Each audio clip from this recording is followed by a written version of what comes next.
We again have a fantastic panel lined up to discuss these issues from a variety of perspectives. I see the UK, Germany, Georgia, and of course the US. And to lead us through this discussion, we're going to kick it over to Ian Brzezinski. Ian is affiliated with the Atlantic Council and also has his own company, Brzezinski Associates. And Ian and I served together many times, including when he was Deputy Assistant Secretary of Defense and I was Deputy Assistant Secretary of the State Department.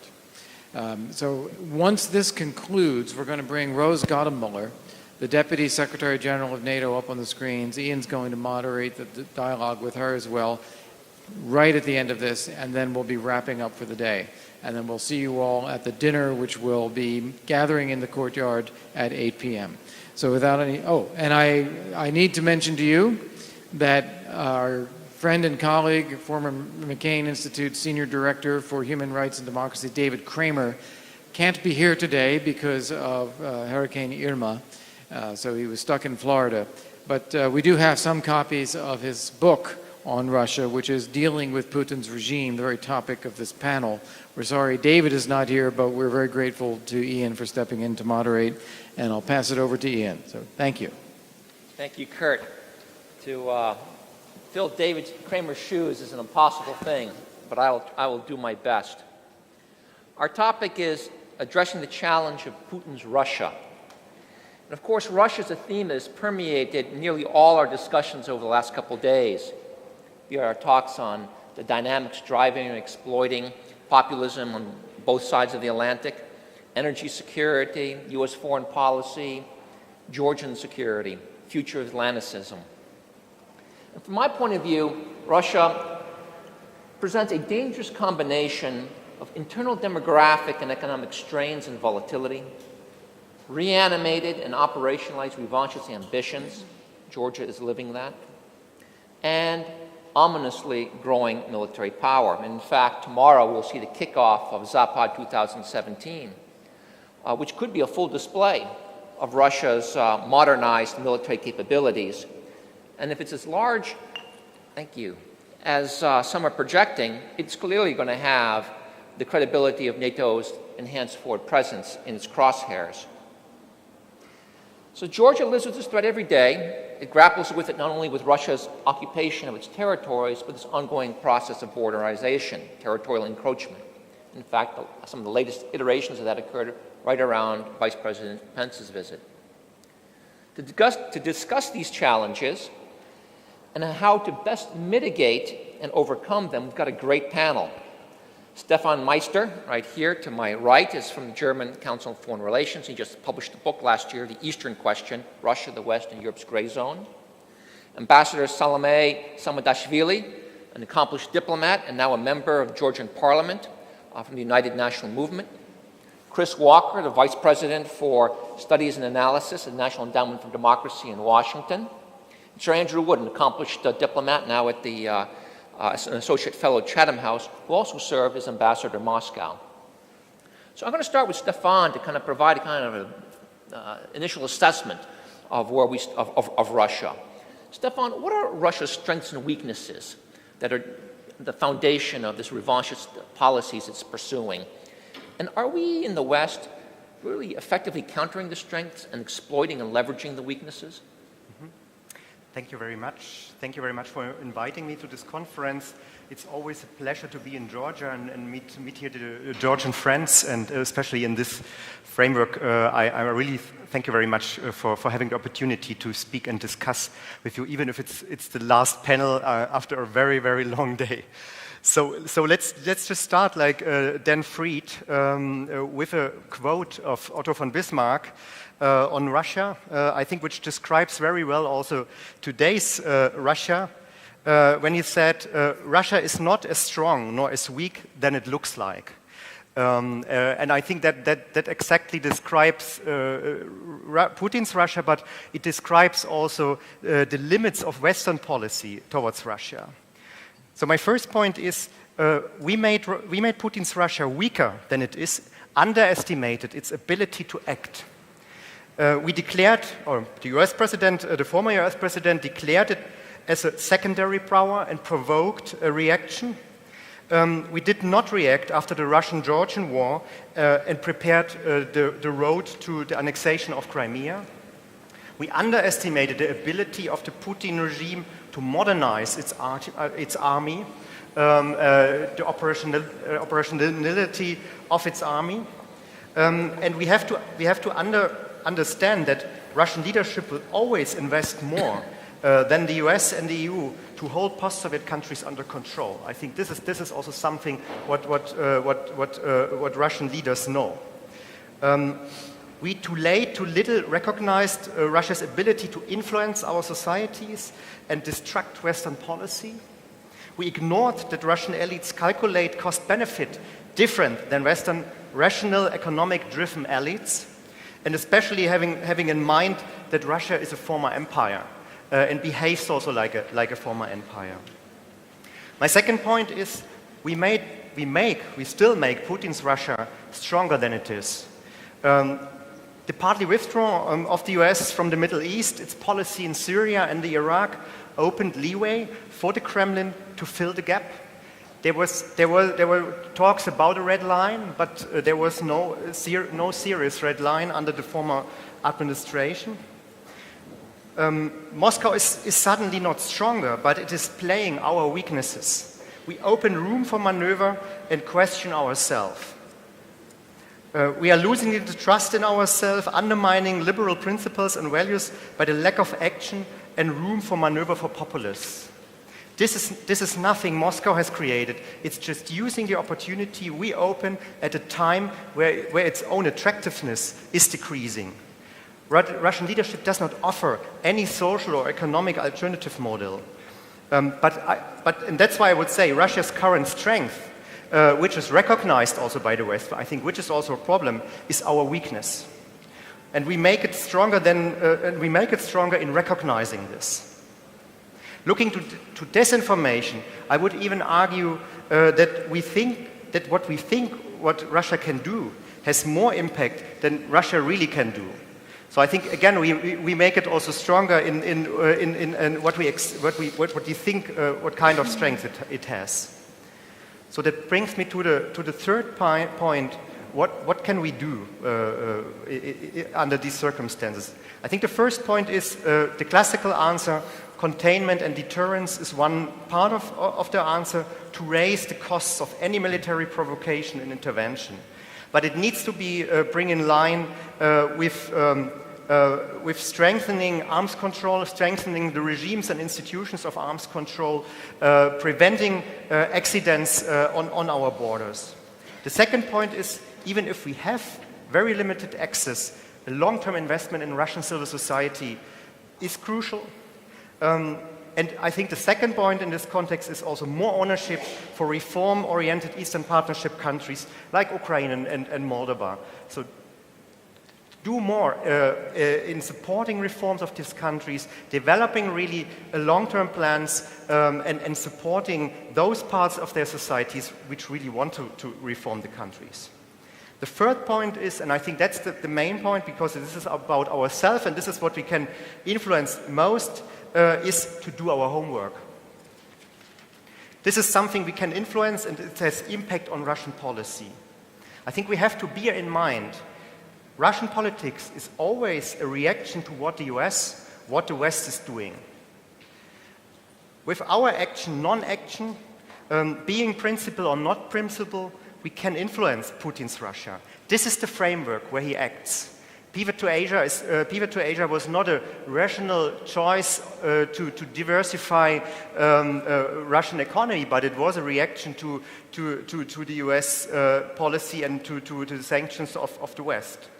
If we are weak, undermine democracy, try to appease, Russian leadership can manipulate us. Our resilience in terms of social and economic reforms, I think, is important. Being consequent is crucial for me. We have to take the challenge serious, but make Putin not stronger than he is. I think his success at the moment is this impression of strength. But a lot of this is also, something is true, but a lot of it is also PR. At the same time, we have to manage the decline of Russia. If you look to the human factor, in long run, Russia will be weaker in all areas, and I think that will Russia also make, or Russian leadership make more aggressive, and I think we have to prepare for this. I think many of what Putin did in Ukraine is a sign of weakness, but if we let him play his games, in Ukraine and in Syria, we make Putin a winner with short-term gains. He is a distractor, just 2 sentences, but not a responsible leader. Unfortunately, Western politics is often lacking ownership and responsibility, and this helps Putin to gain prestige. Thank you, Stefan. I think your point's taken about exaggerating Russian power is a good one. I'd like to come back to zero in on exactly how we can more effectively engage Russian civil society as a potential driver to change the direction of Russian policy. Salome, you've worked a lot in foreign policy, and here in Georgia, you have lived the hybrid warfare experience. Much in the West focuses on Ukraine suffering under Russian hybrid pressure. But Georgia, arguably, has been subject to that pressure equally. Information warfare, economic pressure, tweaking, provocations on borders and such.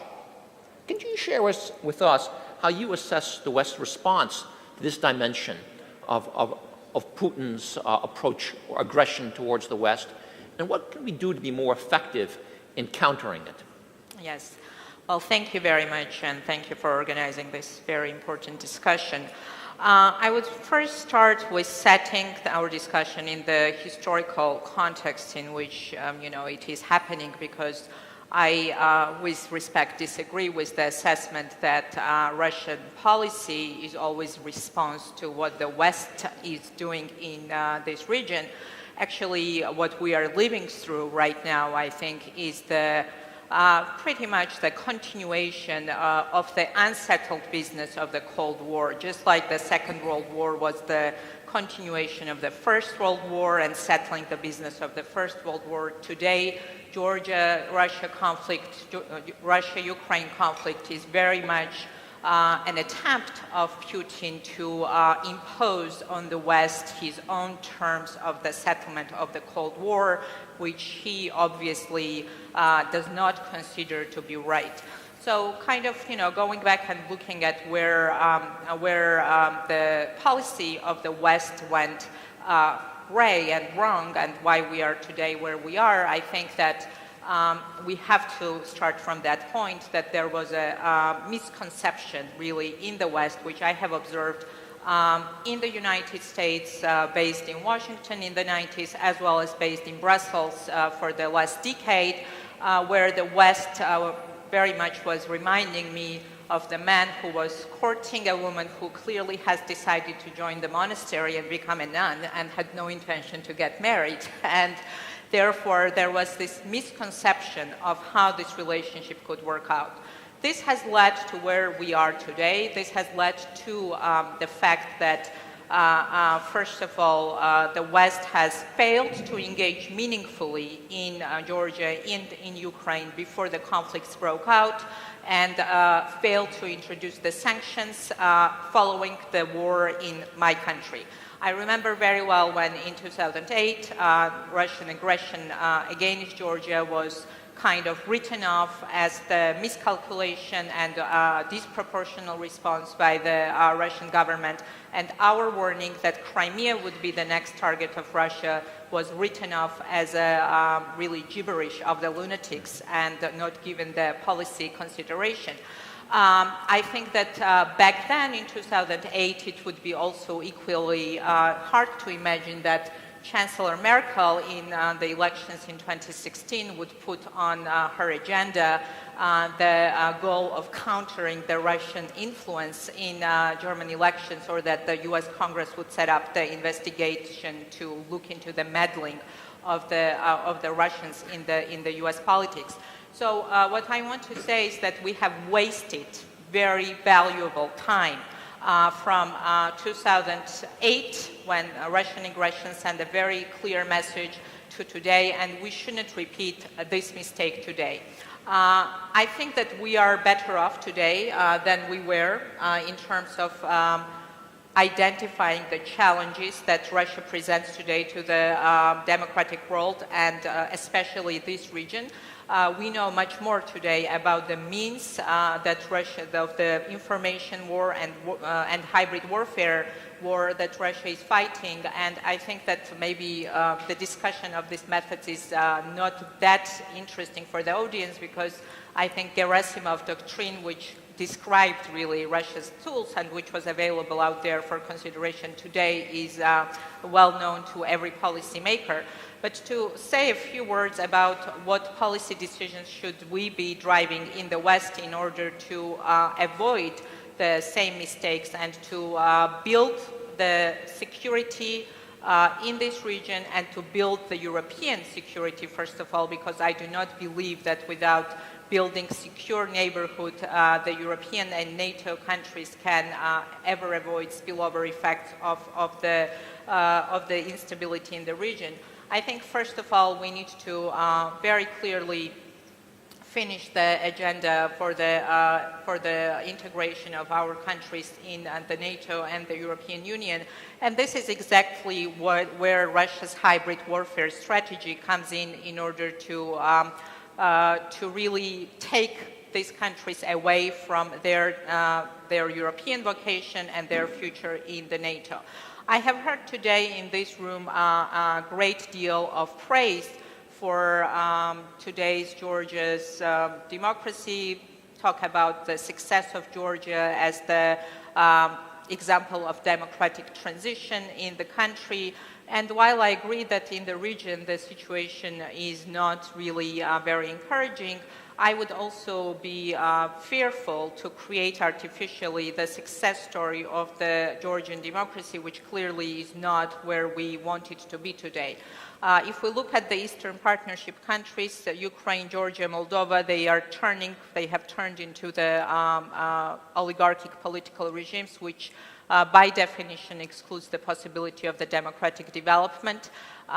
This creates disillusionment in the democratic process in the country, and I'm sure that yesterday you have maybe seen the march of the far right or fascist forces in this country, which is becoming kind of a quite frequent occurrence in this country, with the strengthened Russian support for the political players which are undermining Georgia's future in the NATO and the EU.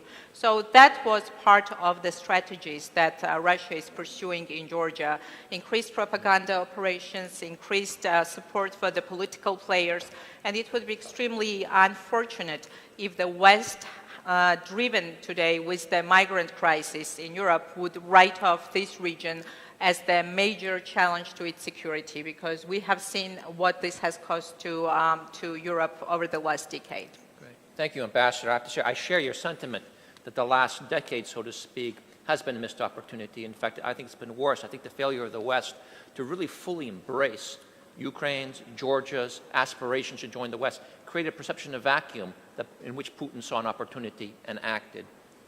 Chris, you've written a lot on authoritarianism, and that's just interesting because that's something my father started his career on.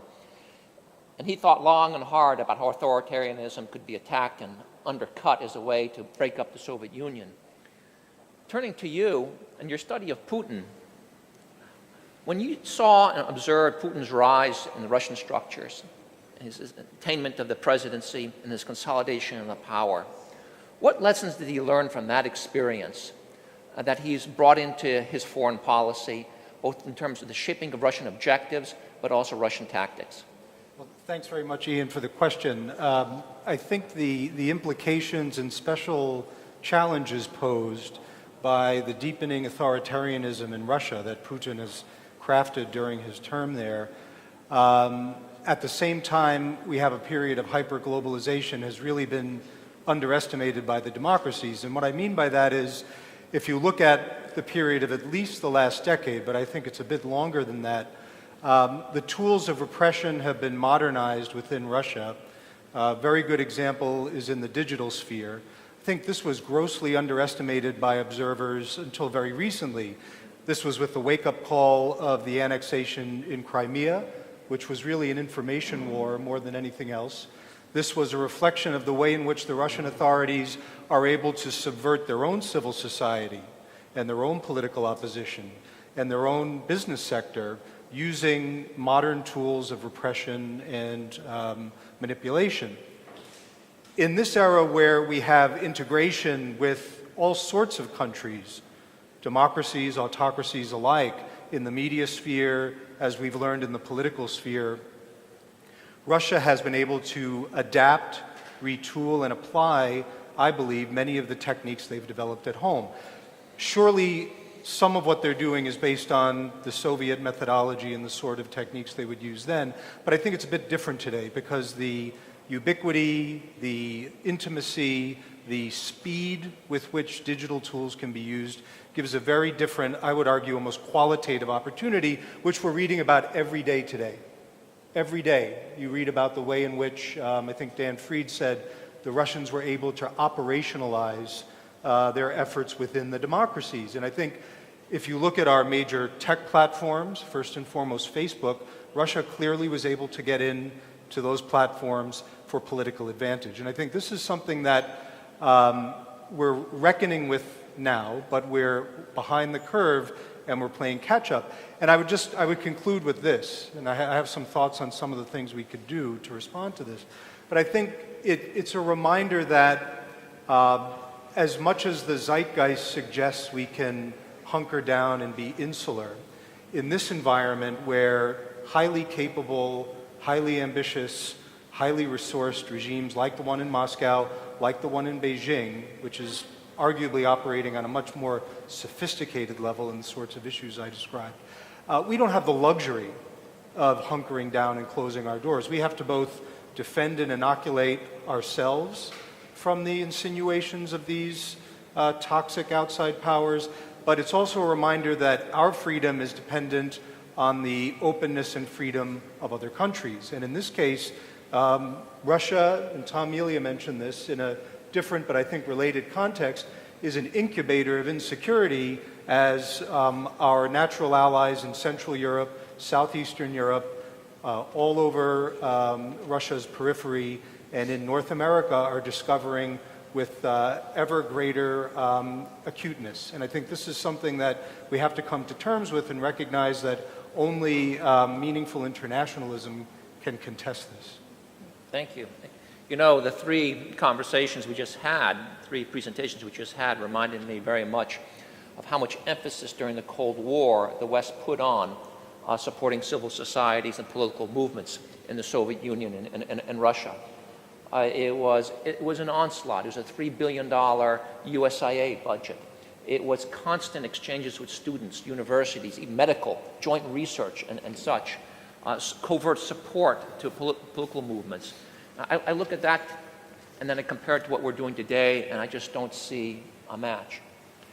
Sir Andrew, why don't you take a holistic view, if I could ask you to do that. And when you look back over the last decade of the West's response to Putin's agenda, how effective have we been? Have our actions in response to Georgia, the invasion of Georgia, have our actions in response to the invasion of Ukraine, our responses to other Russian provocations, be it energy embargoes or the harassment of military and civilian aircraft and ships, has that contributed to a real deterrence against Putin's agenda? Has it caused Russia to back off? Or are we dealing now, after a decade, with actually a Russia that's more emboldened because of the inadequacy of the West's response? To my mind, a brief answer to your question would be that Russia is, through its own fault, now as much a danger to itself as it is to the outside world.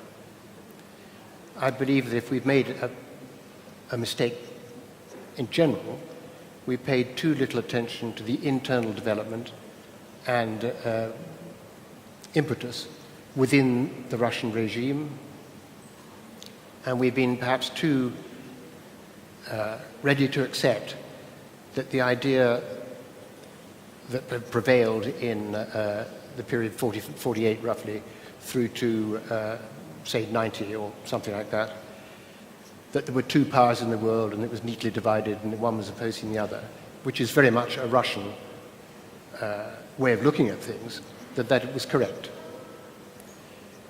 In reality, Putin has destroyed the institutions within his country which have the potential to make it a part of a Europe whole and free, which is a phrase that's been used several times now.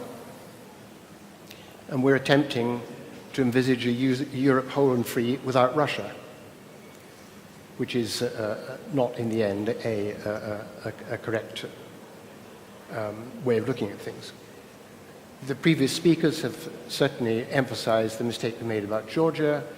There's very good coverage in David Kramer's book of our various failures in dealing over the last several years with Russia and the challenges it's presented. But to my mind, what we have to have in mind is that the Putin regime is now a prisoner of its own illusions about the possibility of restoring Russia primarily as a great power. To my mind, the national interest of a country is providing justice for its citizens, prosperity for its citizens, and peace with its neighbors. It is not the priority that the Russians have, which is repeated regularly and will be repeated in the period 2018 to 2024. Control in the center, repression of difference, a refusal to modernize the economy, and these are processes which have a dynamic of their own. You can't just have stagnant repression. You have to up it.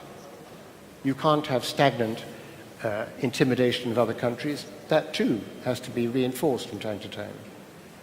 You can't have a civil society which in effect doesn't exist and isn't allowing opinions. That too has consequences, all of which are very damaging for Russia in the future. In that regard, what the previous speakers said, particularly in the conversation between Ambassador Fried and Ambassador and Kurt, I think they said it all, really. We have to be patient. We have to be consistent. We have to build up and support, as far as we can, countries like Ukraine and Georgia, because in the end, that will be the salvation of Russia too. I'm not sure that is sufficiently holistic. I guess I'm a little concerned because when I hear words like patience and outlasting and, leveraging the advantages the West have, I wonder, isn't that what we've done over the last 10 years? And our patience didn't necessarily lead to, but allowed for an invasion of Georgia. Our patience in response to the invasion of Georgia set the stage for an invasion of Ukraine. So I'm wondering now, what should be the key elements of an effective policy to really deter Russian aggression and change the mindset in the Kremlin so that it's really one that's more cooperative and constructive. I wasn't advocating patience with that. That was certainly quite the contrary. But we have to realize what Russia is, what it may become, and react to that, rather than essentially Cold War picture of restoring a relationship between the United States and the West with Russia. That is an end product of a better... Well, one of the key themes is engaging civil society in Russia more effectively. And I've got it's Stefan and Salome. What should we be doing? Maybe Chris and others. What can we be doing more now to more effectively support the democratic dynamics in Russia, the civil society, the leadership that we'd like to see? What should we be doing now to more effectively shape the next generation of Russian leadership so it's just not another version of Nashi? Shall I respond? I don't think that we can change the mindset of the current Russian leadership. I think that will just not work with these former intelligence people. And as we have seen since 2012, the circle around Putin has even shrunken. Putin destroyed the balance between the security people and the so-called more liberals in the system. So I think the correctives in the system getting less, and the paranoia is growing. That means what we can do only at the moment is to influence their cost-benefit calculation. So it has to become too expensive to do stupid things on the border of NATO or in the common neighborhood. But I don't see our leaders, I still don't see our leaders taking this serious enough. Yeah, I think we have also to understand that the Russian leadership, these Russian elites, they feel on war with the West. They feel attacked by the West. And I would again remind also my argument that for them, Georgia, Ukraine is a Western plot, and they respond to this plot. Yeah. So and I think. And I think again, I would also again do my argument.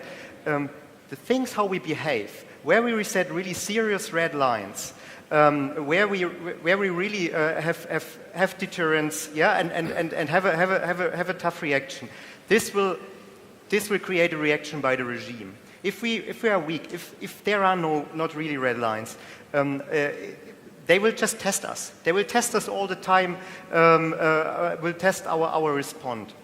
I think that's one part. The other part is long-term investment in change in Russia. And this has become much more difficult because they have understand that media, NGOs, all this soft power, this is dangerous. This is dangerous for the regime. And they try to cut off all the opportunities we have to impact their own society. But I think what we can do is to address the Russian support, to use their knowledge, to open opportunities also for long term.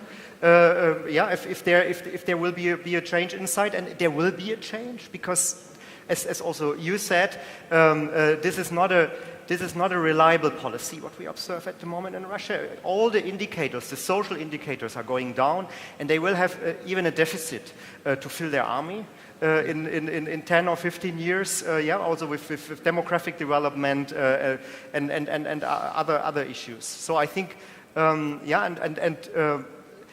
maybe we also have, together with clear red lines, we should also have, I would also again say, have some patience, not always offer a peace. I think that will not work. And at the same time invest much more in Georgia, in Ukraine, to make the success stories. Yeah, but the people in the country also have to work on it. Mm-hmm. Salome? Well, last week I had dinner with the daughter of Boris Nemtsov, and I think it's a good reminder what can happen to the challengers of the power in Putin's Russia today, and therefore we shouldn't harbor any illusions regarding this. I believe that the most meaningful response of the West to Russia's challenge in the past decade has been the sanctions, which have been introduced in response to Crimea and MI-16, and I view very much that the only future in terms of unsettling Putin's government, which is probably in terms, even if we look at the Soviet Union, in the Soviet Union, the security services never ruled the country directly. They were still accountable to the Communist Party. There was kind of oversight over the security services. Today, Russia is the regime which is run directly by the security services. And in this kind of setting, I think that the only realistic chance to achieve long-term change is to make sure that that Putin is not capable to finance his corrupt authoritarian government, and convince the Russians that they still have it good, in terms of the economic life, to not to demand their freedom. But in terms of what we can do positively, of course, for those of you who observe the Russian television and media, we understand very well that Russian propaganda operations, I think that today they are even stronger than even during the Soviet times, maybe. And the Russian citizens, in this sense, are kind of unknown targets of the information war that their own government is waging on them through the media. So maybe one of the policy responses that we can consider and that would be helpful is to try to open up more the information space in Russia. And in the modern world, I believe that the power of information is in the end extremely, it's difficult to limit it even in the country like Russia. So supporting more independent media, more independent and truthful information to the Russian citizens, continuing the sanctions, which are clearly hurting the current regime, I think that would be the most important, most meaningful response.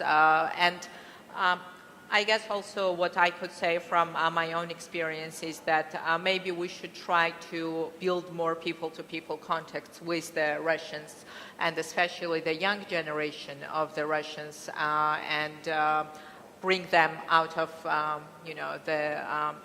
unfortunately, I don't know, the spell which they have been put under the Putin's government over the last 15 years. The ambassador raised the issue of economic sanctions, and the Russian economy has been hit hard by these sanctions, but how hard? Most of these sanctions are highly targeted. They're really against individuals, against companies. They have some long-term implications for the growth of the Russian economy, but Russia's economy is growing about 1% a year this year. Are these economic sanctions sufficient? Have we really fully leveraged the economic advantage the West has against Russia? I mean, I'm kind of amazed that a $34 trillion community of democracies, that's 17 trillion in the EU, 17 trillion in the US, is not really putting the full force of that economic weight against this $2 trillion gas station, to use the phrase that John McCain likes to describe Russia. Is that a fair criticism, Chris?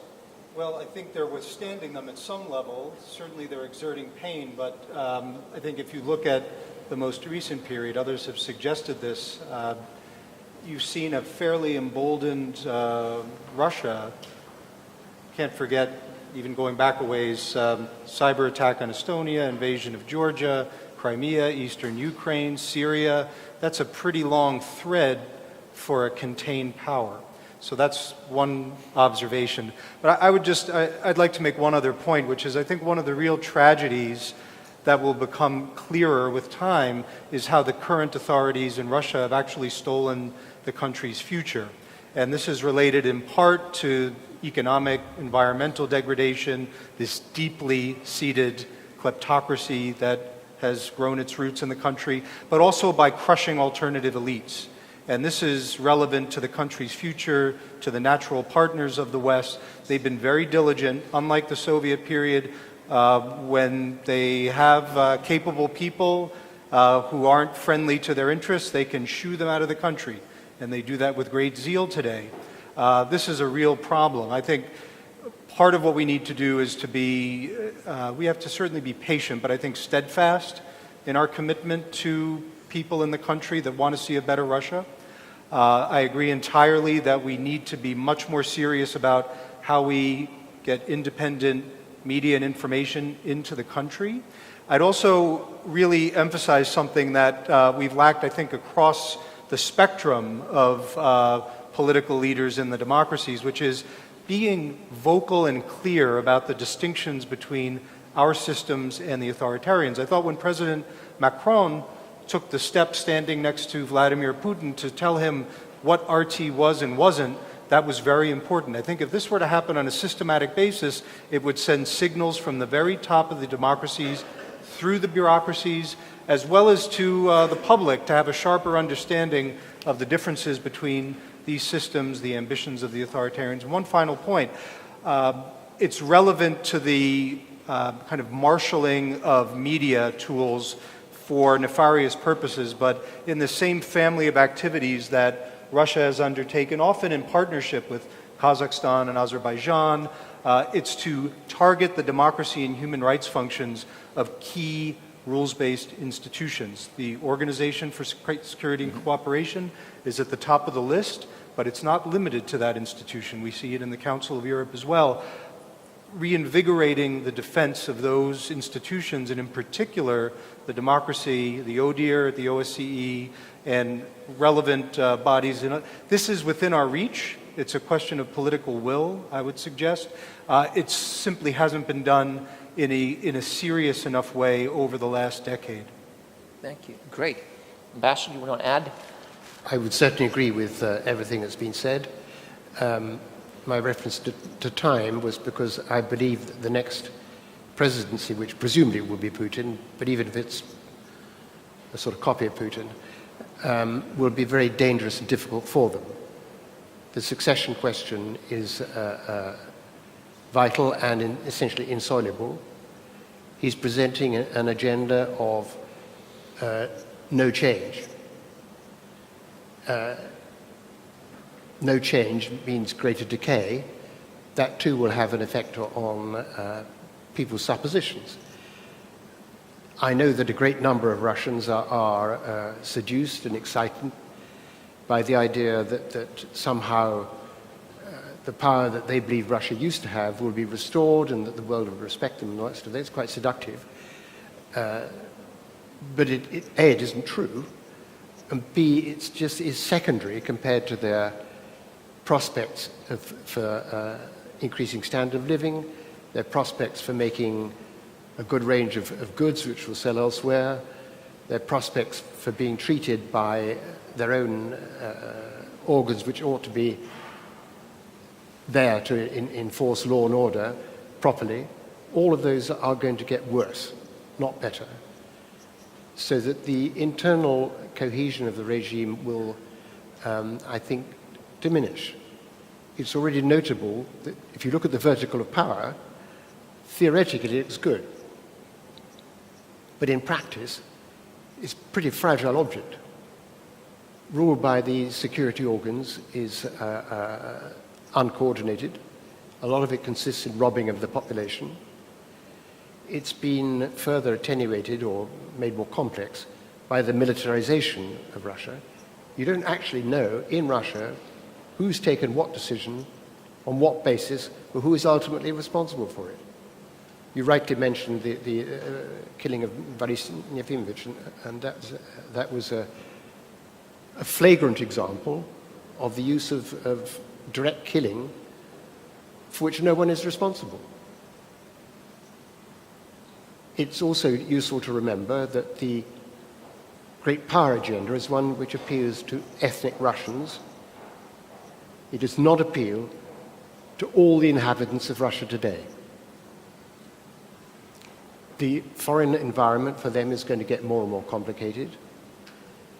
We have quite a lot of people in the West who admire him as a strong man for what he's done in Syria or his will to grab Crimea and so on. But actually, for Russia, it doesn't really achieve anything very permanent. It's a nice feeling. It doesn't feed them. It doesn't produce decent clothes for them, which they make themselves. Their ability to import things and so on has lessened. So I think the succession question will get more and more important over the next several years and present enormous difficulties to the current clique. And that election is coming sooner, 2018. Well, I think we can guess who's going to win that. Yeah. Well, we have time for about 2 questions and then to wrap it up and move on to our next session. So I'm going to just pick 2. This gentleman here and then the gentleman right behind him.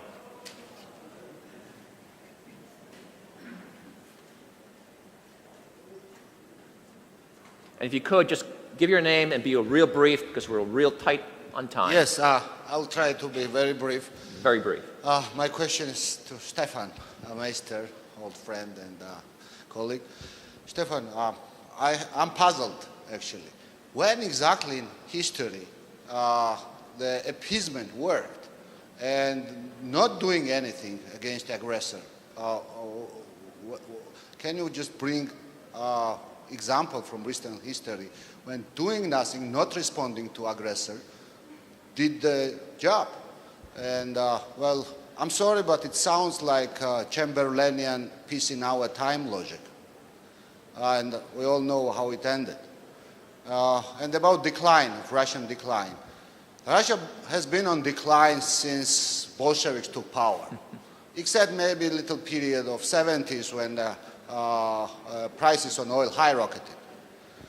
But Russia started to give up and started to withdraw from Eastern Europe and other captive nations only after rollback.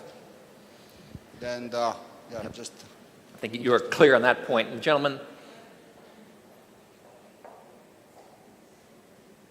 Thank you. I would like to, Georgi Baramidze, UNM. I would like to underline one problem that we have when we are talking about fight against Russian propaganda. In this long-term fight between East and West, still this is the fight between East philosophy and West philosophy. It's always important to understand that West always was popular among the Eastern Europeans, those who've been occupied by Russia, because of values, because of trust of institutions, because of truth and common sense, right? Can you be real short? Yeah. We got to cut off. But when there is a truth, when NATO is saying that Russia is not the reason not to give Georgia map, not to talk about membership. I was a vice prime minister of this country since 2004, 2012. Okay. I was in Bucharest summit. So please just give the question right now. Yeah, no, I'm asking a question, yeah. That when NATO took the decision, and since then, NATO keep repeating, saying that not giving Georgia map, Russia is not the reason, which is not true. How we have to address this issue, because people cannot fool itself so long time. Good. And the second about the sanctions against Russia. We see the serious problems in this country, at least, tackling Putin's propaganda when we see Western sanctions. We'll move on because we have to shut down and move on to the next session. So we took your question. The question is, what should be the West's response to Georgia's request for map? What are the costs of not giving it? Thank you. So we'll go to Stefan, and then we'll quickly go around the table. If you could be real brief, because we have to move on to our next session. First question was on appeasement.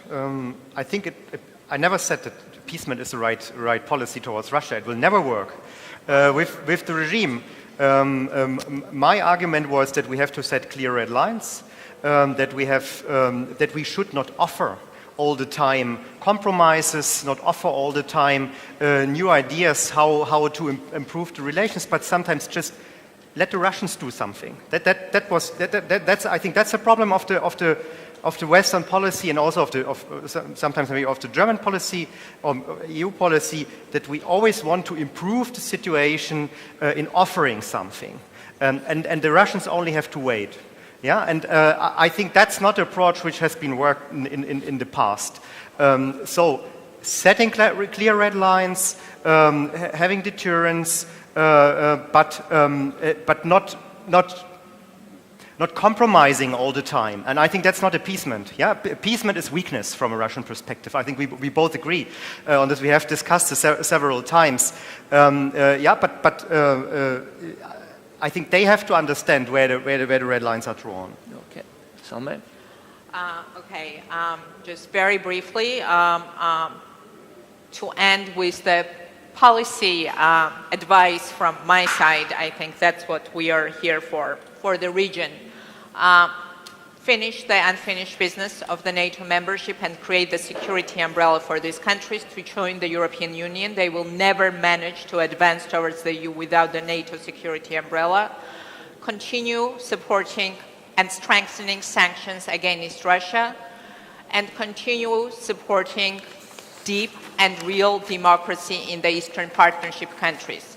Because appeasement, indeed, as we have been warning the international community in 2008, does not work, And appeasement does not work neither with the dictators nor with the oligarchs, because unfortunately they do all think like crocodiles. So that's my last word on this. Chris and Sir Andrew. So I think there is a possibility of a silver lining in some of these recent challenges that Russia has posed, and my hope would be that it stimulates the sort of response that the democracies are capable of marshalling. We're seeing, I think it's happening in some respects, it's patchy, but in the end, this will be a way both to defend and refresh our democracies internally while defending the sorts of attacks in the media, political, commercial sphere that are underway in a way that defends both our interests and values. Thank you.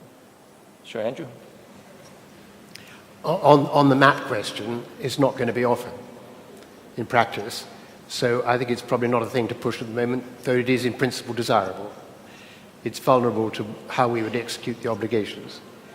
I think a more necessary thing is to continue a honest and ruthless dialogue among Western countries, including Georgia and including Ukraine, as to what the real issues are, because part of the reason we have so many different, sometimes rather flabby attitudes is because we don't really understand in the same way what is going on in Russia and what the prospects are. It is a danger. We don't always remember it. Thank you. I want to thank our panelists. I'm sorry we're cutting time so short. We've got Rose Gottmaler online, I think. Is she online right now?